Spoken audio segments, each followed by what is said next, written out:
Benvenuti sul mio canale, io sono Electra Bones e oggi farò un video un po' diverso dal solito, di cui personalmente ho sentito la necessità in questi giorni, ma voi magari no. Si è parlato e si sta parlando tanto della vicenda Sinner, un po' dappertutto, ma siccome ancora molti non capiscono, fanno finta di non capire, vorrei raccontare, cercando di essere più chiaro possibile, quello che è successo. Mettetevi comodi, non dimenticate di iscrivervi al canale, di mettere like e andiamo!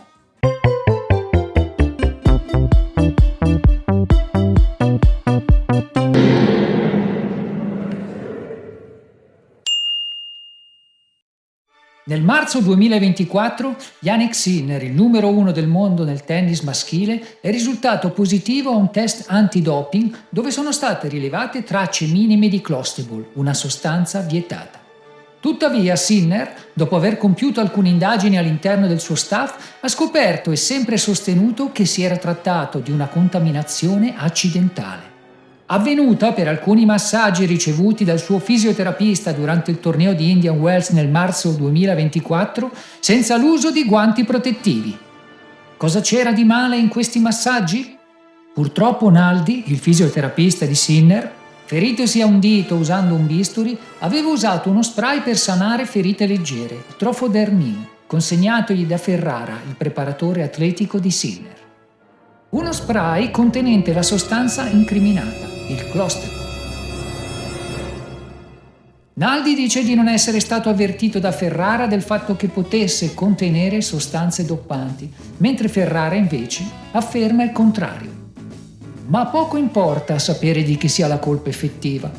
Ciò che conta piuttosto è che l'International Tennis Integrity Agency, ITA, dopo aver condotto la sua inchiesta, ha ritenuto le prove fornite dal Rosso di Sesto Pulseria valide, tra l'altro consegnate in tempi rapidissimi, e ha concluso che effettivamente si era trattato di una contaminazione involontaria. L'esito definitivo, arrivato il 20 agosto, ha scagionato completamente il tennista altoatesino. Le uniche, punizioni sono state la revoca di 400 punti ATP e il premio in denaro, entrambi guadagnati durante il Master 1000 di Indian Wells, dato che il clostebol era stato rilevato proprio durante quel torneo. Nonostante ben 3 medici, interpellati dalla ITA, abbiano confermato che la quantità emersa non avrebbe in alcun modo potuto migliorare le prestazioni dell'atleta. Per cui, in effetti, questa multa stona un po' con l'assoluzione. Ma sembra più come dire: la prossima volta stai più attento ai tuoi ragazzi e per punizione recita 10 Ave Maria. Sembrava tutto risolto, ma invece no. A settembre è intervenuta l'Agenzia Mondiale Antidoping, la WADA, che ha fatto ricorso al TAS, ritenendo che Sinner avesse una parziale responsabilità e chiedendo una sospensione da 1 a 2 anni. Il punto che andrò a esporre ora è quello su cui molti fanno grande confusione e che ha creato diversi equivoci. La WADA ha riconosciuto, e sottolineo ha riconosciuto anche lei, che Sinner non aveva alcuna intenzione di compiere un atto illecito e che la sua esposizione al clostebol è avvenuta a sua insaputa, a causa della negligenza di membri del suo entourage, tra l'altro già allontanati dal suo team. Lo ripeterò ancora usando parole semplici, per i duri d'orecchie. Anche la WADA ha confermato che Sinner non ha usato sostanze vietate in maniera volontaria. Infatti, a riprova di ciò, non ha chiesto di cancellare i risultati acquisiti da Sinner in questi mesi, salvo quanto già stabilito per Indian Wells, ritenendo quindi il comportamento di Sinner corretto. In secondo luogo, altro punto importante, è stato confermato ancora che l'esposizione al clostebol non può aver fornito a Sinner alcun vantaggio in termini di miglioramento delle prestazioni. Parliamo di 0,1 milionesimi di grammo per litro. La vicenda si è conclusa pochi giorni fa con Sinner che ha maturato la decisione di non ricorrere contro la richiesta della WADA, patteggiando una sospensione di 3 mesi.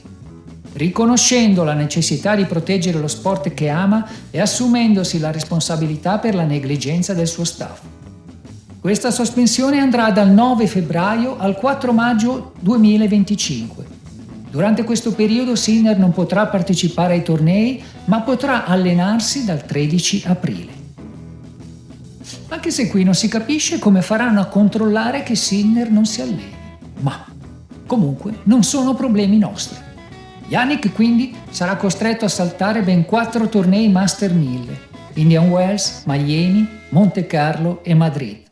Ma potrebbe tornare in campo agli internazionali d'Italia a Roma. Speriamo bene. In sintesi, ripetiamolo bene per l'ultima volta, la sospensione non riguarda in alcun modo il doping in senso stretto, ma solo la responsabilità dell'atleta nei confronti degli errori accidentali o meno compiuti dal proprio team. Guardando il bicchiere mezzo pieno alla fine, penso che un po' di riposo può anche essere un bene per il nostro campione. E sì, sono convinto che il nostro guerriero dai capelli rossi tornerà più forte di prima. Vi lascio ricordandovi che a breve uscirà la terza parte che concluderà la storia verso la leggenda del rosso di Sesto Pusteria. E se non avete visto la prima e la seconda parte, vi metto qui sotto in descrizione i link. Vi auguro tutto il bene del mondo e stay tuned, stay curious!